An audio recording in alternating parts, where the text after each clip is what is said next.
Well, hello there. It's Wednesday the 20th of March 2025 and I am in my 10th year of posting YouTube gardening videos. Crikey, where has that time gone? I was 30 when I started and now I am 40. So what we're going to do is have a look around the garden here and you can see some things I've got growing and some little plans I've got, and just have a look, basically give you an update. Now you can hear a noise in the background, probably there is a bit of building work going on near here, but hopefully you can just bear with that. So we'll go in the polytunnel and you can see what I've got going on in there. So I'm very fond of polytunnels, fond of greenhouses as well. I've lived in places where greenhouses were, but I've never actually owned them myself, but I've sort of tended to move towards polytunnels. One reason for that is because they generally tend to be cheaper for the same size, and also they are often easier to put up and you don't need to lay a solid permanent base, etc. So we'll go in here and I'm looking at this beautiful peach tree which the buds have burst and it looks beautiful. Let's have a look. So this is peach variety Peregrine. It's got beautiful pink flowers on it, and I grow peach trees and nectarine trees. We'll get on to nectarines in a minute, but peach trees, nectarines, I grow them under cover in this polytunnel and another polytunnel as well, in order to prevent peach leaf curl by protecting them from winter rainfall. Now, as I stated before, I'm in my 10th year of making YouTube videos and there's over 1,000 videos on my channel now. So if you get a chance, go through them. I've actually made individual videos on many subjects, so hopefully you'll find something in there that you're looking for. But have a look through my videos and there's quite a lot of information on there, and some of it is quite specific to individual subjects. So it's probably worth your time having a quick look through that. So if you'd like to help my channel, if you'd like to be notified when I put further videos up, please feel free to subscribe and like and share it if you wish. So this is a beautiful white flesh variety. They taste absolutely gorgeous, but the best way you can find out how lovely they look is to actually check out my individual peach video where I show you about growing peaches, and there's a lot of info on that. Sadly over there it's still the twig is still there, but there's a dead nectarine tree, variety Lord Napier, and sadly it's no more. So yeah, it was slowly dying last year. I noticed the nectarines it produced were very poor quality, and I kind of knew it was on its way out, and it definitely is. So that's going to be coming out, but what that will then do is then leave more space for me growing something in the ground down there. So I probably won't put another tree down there. I'll probably put some sort of just temporary things, if you want to call them that, maybe some melons in the ground or something like that, and we'll see how they do this year. So what am I growing here in this, or what have I planted so far here in this polytunnel? So here we go. Now we have here, now these are peas, and these are variety Champion of England. Tall climbing pea, very historical, and they can get quite high, about 8 feet or so, something like that. So very nice, and I actually grew these from home saved seed. As you can see, I've got them planted. They don't necessarily need this over the top to further give them warmth, because peas could actually germinate in sort of relatively low temperatures that we're getting around here at this time of year. I do this basically for a bit of slug and snail protection. That's why I do that. So that's pea variety Champion of England from peas which I saved from last year. So it's good to get into pea saving, both for it's good fun to do. It could save you money, and of course you know, we could one day sadly lose varieties if we don't. So it's generally worth saving seeds if you can, and peas are a good one to start with. Lettuce is also a good one, but that's these are individual subjects really for another time. So sweet peas, now here we are, look at those. So you see they're coming up really nice, planted in there. These sweet peas and the Champion of England peas I planted on the 7th of March, and they've been out here ever since. So once again, these are from home saved sweet peas, so I didn't pay a penny for the seeds for those. So really wonderful. So over here to this part of the garden, doesn't particularly look anything stylish, if that's the correct word at the moment, but that's fine, because what's going to be happening, I've got some perpetual spinach down here, and I've also got some beetroot from last year. So what I'll do, when the time comes, this will all come up, and I'll take whatever food is left from here, and that'll do its thing, and then this will be replanted, maybe with runner beans, marrows. Probably going to be going quite traditional. It's generally not recommended you walk on your ground, but it's okay for me this time at the moment. So yep, going to be going very traditional this year. Probably runner beans, climbing French beans, and maybe some marrows, courgettes, etc. Cucumbers. Really going to be growing crops that don't require too much in the way of specificity, in the terms of I want to grow things that are very well suited to the climate around here and will give me good yields. So some lovely space here, and I should be able to get a good amount of food from this as the season progresses. So we'll go and have a look in this polytunnel in a moment. So some of you may have noticed that I am no longer on Instagram. So years ago I left Facebook, and now I've left Instagram as well. So I used to really enjoy my chats with some of you people who used to contact me on there, and you know, that is a shame that you know, that we don't get to speak like that anymore. But the reason why I've chosen to leave basically all social media apart from YouTube is because I'm not really that happy about the way social media is going nowadays. I'm noticing very much that a lot of it is sort of tailor-made, and it's kind of encouraging very low attentions, very short attention spans, which, you know, I know that's the part of the day and age we live in, but I don't think it's particularly helpful for people, because yes, you might get a bit of information quickly, and you know, a little bit of that is okay, but you know, when people are scrolling and scrolling and scrolling through all of this sort of very quick fire stuff, and you're getting through 30 videos like that, something tells me maybe I'm just getting old. I mean, I am 40 now, but yeah, I'm not sure really if that's a good thing. So that's one reason why I really like YouTube, because it still caters very much for long form content, which is good, because the majority of things in life, if you're going to get a lot from them, they do take quite a long time generally. Maybe that's a bit of an oversimplification. You know, you can go on YouTube and you can get some great information in 30 seconds on how to do something practical. I'm not taking away the importance of that, but it's just as an overall theme, this is kind of where I'm at the moment. But you're welcome to disagree with me, and I respect all opinions, and that's fine, but that's kind of where I am at the moment. But anyway, we'll go back into, well, we'll go into this polytunnel and you can have a look. Let's go in. Oh wow, lovely. So looking at my peach tree, so this is variety Dixie Red. Now a little bit behind the peach variety Peregrine. Part of that might be because this variety blooms a little bit later, and I suspect most of it is because this polytunnel doesn't get as much sun as the other one, so therefore it's a little bit behind. But we'll go and have a look, and yeah, lovely, looking like I'm going to be getting a nice crop from this as well. Yeah, really nice. So this tree here, I've pulled, crikeys, there's actually the full history really of this tree if you go back far enough, from when I bought it until now. I used to grow this in a pot actually in a previous polytunnel. Probably had it for a good 8-9 years, something like that now. So variety Dixie Red, very heavy cropping, was once upon a time I think very important commercially to the US peach market. You might want to look that up.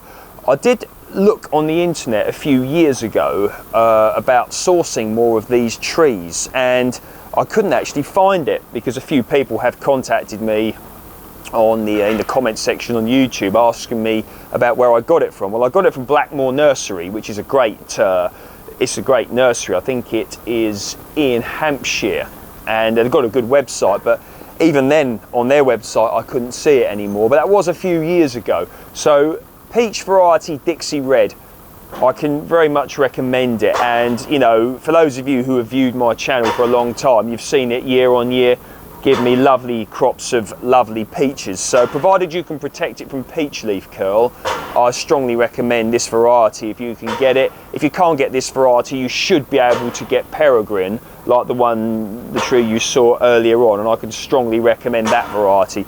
and of course there are many others as well. So peaches, yes, in England, no problem at all, provided you can protect them, England and similar climates, providing you can protect them from peach leaf curl.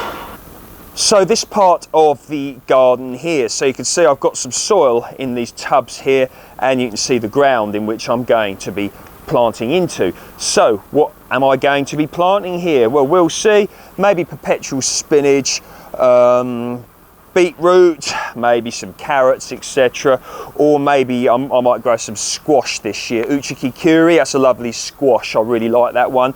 I think the other name for it is onion squash, but it's not quite time to plant them yet. They like it nice and warm in order to germinate, 20 to 25 degrees, 68, 77 Fahrenheit, something like that anyway, if I remember correctly. But you know, you probably could plant some squash now if you wanted to inside. I have planted them this early before, but I'm not going to be worrying about it because you have to plant them out after risk of frost has passed. I don't always obey gardening rules strictly. I quite often will you know, try different things, and I have planted things out which shouldn't be planted out as early as I have sometimes. I've got away with it either through luck because we haven't had frosts, or maybe I protected them, or just microclimates. But in general, particularly when you first start gardening, it's often quite good to go with the tried and tested, and then over time you can try things, etc, etc. But you don't have to sort of rigid yourself into, you know, this is how it's done and that's it. You can do that if you want, but sometimes I do like to play around a little bit. Many of you know what I'm talking about because you've all seen me do it, haven't you? Anyway, so what we've got over here, this is a water container. I've got several water containers scattered about the garden here, very useful. Didn't particularly need them last year because, if I remember correctly, we had quite a nice amount of rain and not enough warm weather either, but we shall see. The weather looks quite good at the moment, so let's hope it continues in that same way. So I have actually got some compost already made, which I'll probably chuck on the top here in order to sort of get some more nutrients in this soil. But yeah, expecting some lovely things to come from here soon. So I've just set the camera up so you can see the lovely daps I've got down here. I'll show you actually because there's some lovely ones here, and I'll let you see those in a moment. But so plum tree here, variety Jubilee, never really has given me a brilliant crop, to be honest, but I think I had 3 or 4 plums last year, but we'll see what happens this year. I'm not willing to give up on this tree as yet, but there we are. So that's something to look forward to. Our apple tree over there, and yeah, all sorts going on here. Let's have a closer look. So it's probably easier that I just pan the camera and then I can talk better for you. So many of you have seen the grapes I grow. I've got loads and loads of videos on grapes, and this is variety Lakemont Seedless, first class variety. Just as I stated, check out the individual videos I've made, because literally everything I'm talking about today I've made more detailed videos on in the past that you should be able to learn quite a bit from.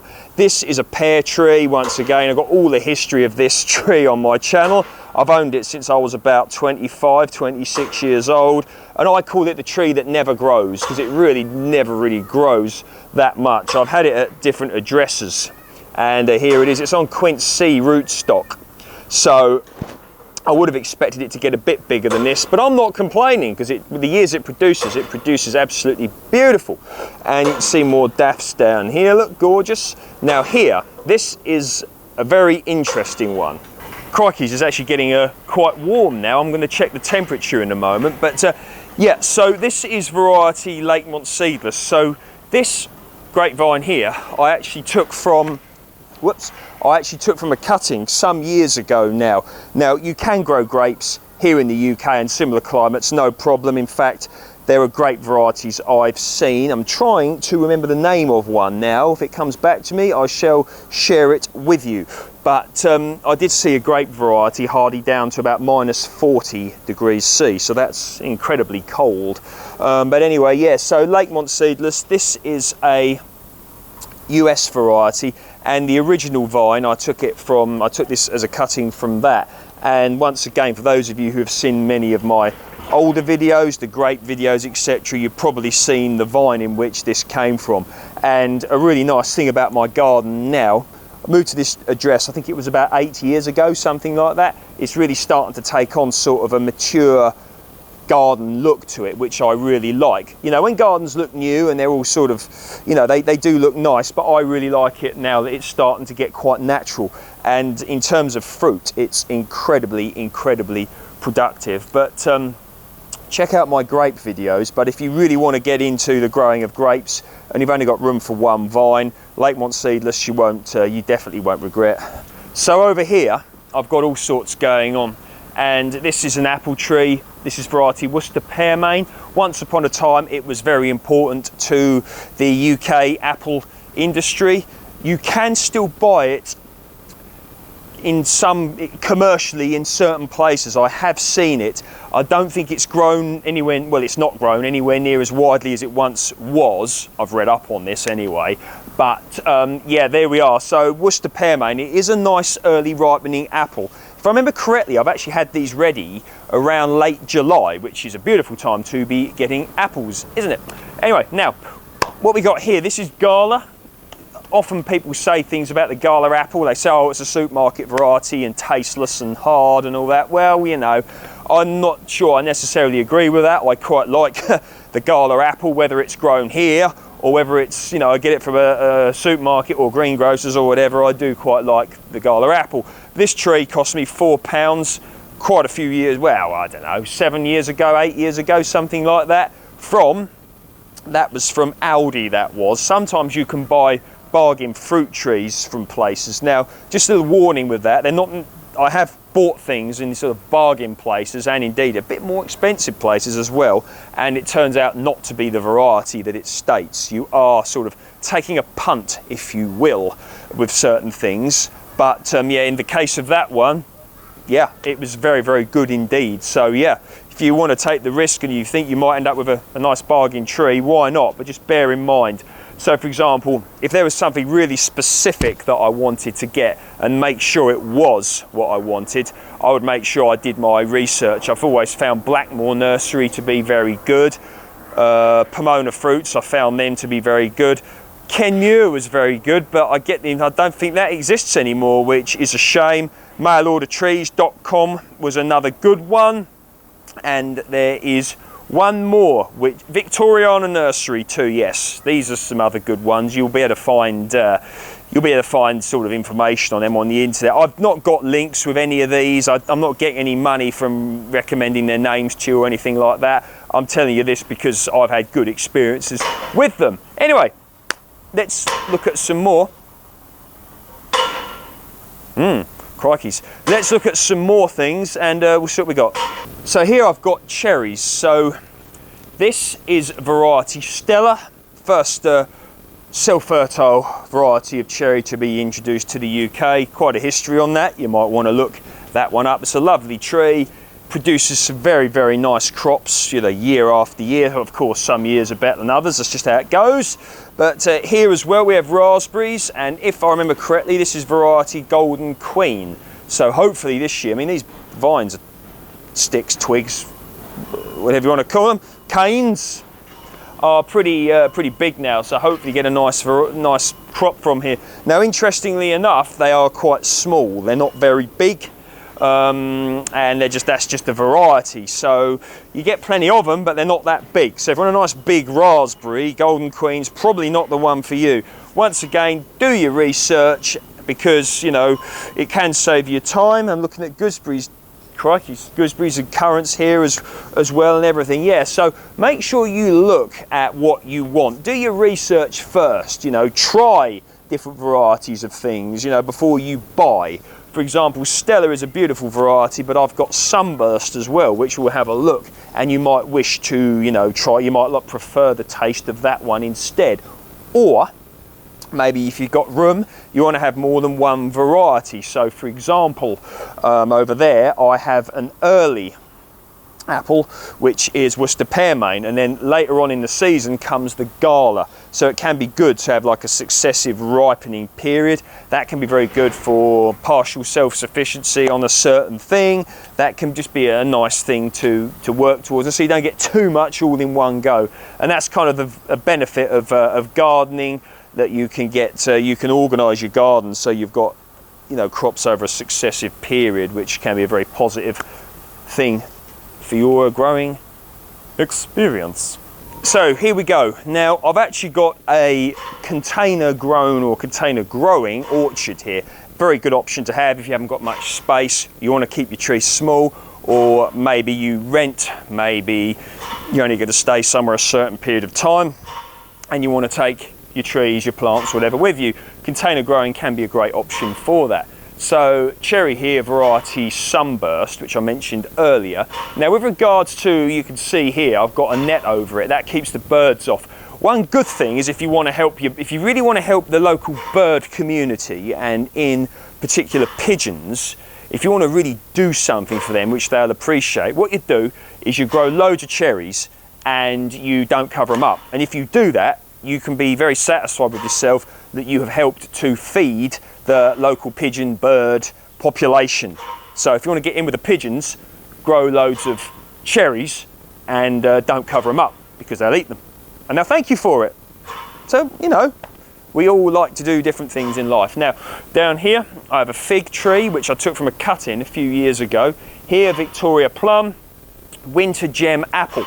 Very impressed with how nice that tasted last year. Apple variety winter gem, really nice. Got a walnut here. Now this walnut was taken from a stone from a tree which no longer exists. So there we go, a nice little bit of continuation of this tree's line here. Isn't that wonderful? And we've got more I can show you here, but we'll have to change the old camera angle. Okay, so here we are. Now, once again, got another, oh, I'm looking at the worm there. This is cherry, once again, variety Sunburst. I got two of them, one each end. Isn't that wonderful? And here now, what we've got here, this is a tea plant, and I have made my own green tea from this. You can grow tea perfectly okay here in the UK. If I remember correctly, I have read that they've actually got tea plantations in Scotland, but check that one out, because sometimes things, you know, I've back in the day, I used to read so much on gardening, sometimes it all jumbles up and I forget about it. Got a tree here that I grafted myself from my grandfather's cooking apple tree, which I suspect was a Bramley. He's no longer with us, sadly, lost him, but I'm carrying on his tree down here, and that's wonderful. And here, this is another Stella cherry, which I was sent from a gardening company, because what did I do? Oh yeah, they used one of my videos on their website, so they sent me this tree for free. Isn't that wonderful of them? So yeah, anyway, that's my container grown orchard here. Okay, so here we are now. I've got all sorts going on here. I've got grapes here. This is variety Muscat Blanc, beautiful grape variety. And this variety here, I've grown from a cutting. Once again, on many of my older grapevine videos, you will see the original vine that this came from. I've got, as I stated, I think I made a video last year showing you about 5 or 6 different varieties of grapes you can grow here in the UK without a problem. So this is definitely one of them. And we've got some more things here, so let's have a look. Okay, so here, now, all sorts going on here. So this is the Muscat Blanc vine here. Now, this here, this is Rojo Brilliante, which is a persimmon, Sharon fruit, whatever you want to call it, growing here. Now, I had a small crop off of this last year. They were still a little bit astringent, meaning they got that funny sort of taste after you eat them, but they were edible, so there we are. So yeah, persimmon there. I've actually got, this is variety Rojo Brilliante, just so you know. Down here, I've got, this is variety of grape called Venus, and it's a nice tasting grape. They are sort of like that, and they're dark coloured, very good. And I have got Suffolk Red over there as well, which is really nice, like a really beautifully sweet red grape, really nice. First class variety, and once again, check out that video, you'll see them all on there. And here I've got a fig, which I don't know the variety, but I suspect it's brown turkey. And I think in the years I've owned it, which is some time now, used to have it in a pot. I think I've had one fig in 14, 15 years, something like that. I might be wrong, but there we are. But I have moved it in the ground, maybe it's been establishing. So maybe this year, the fig, the beautiful fig that it is, might give me a crop, and that would be absolutely grand. I've actually had more more figs from my small figs growing in the plant pots. There are some schools of thought that say you're better off doing that anyway, because if you allow a fig's roots to grow too much, it'll concentrate more on growing foliage and wood, etc. It will actually giving you a crop. So that's something you might consider. They used to suggest back in the day that you dug a hole and you put rocks and things in the ground or whatever in order to sort of stifle the root development a little bit, or you just grow it in a pot. So yeah, that's one for you to consider. Okay, so I've got compost here. Now this is homemade compost, and there we go, look at that. Beautiful that is. It's basically ready. I was turning it, but I've not bothered turning it of late. Really didn't see the point, but yeah, really beautiful. There you go, look at that. Now, the subject of compost is one that really can get people sort of in a bit of a tizzy, and quite often people overcomplicate it. Which, you know, yeah, you can get scientific about it if you want. You can get scientific about anything, can't you? But I personally have never chose that, because I'm not a scientific gardener particularly. But I made loads of videos on it. But a very simple way I look at it is 50% of things such as green grass, and 50% of brown things that are otherwise known as brown, such as maybe cardboard or straw, something like that. It's not quite as simple as that, because it does require some moisture, and things like green grass over time, they do turn more into sort of what I call like a drier, a brown form. And so little bits of nitrogen, etc., may need to be added, etc. But we won't go into that detail here. Once again, the best thing to do is check out my videos on it. I've probably made about 5 or 6 videos purely on the subject of compost. I'll show you how you can make compost in very short spaces of time, and I've also proven that it works, the compost I made, by showing you what I grew in it. So all sorts of different composts there, and I also showed you how to make a leaf mould substitute. It's definitely not, well, by definition it's not leaf mould, but it's a leaf mould substitute, which I made once again very quickly and grew some beautiful cucumbers in. So there we are. But check out those videos once again, and yeah, you'll learn how to make your own compost as well. Isn't that wonderful?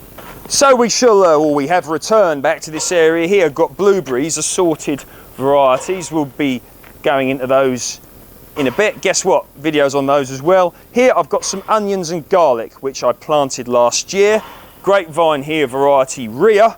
Look into that one. It's beautiful. It really is a Slovakian variety. Once again, guess what?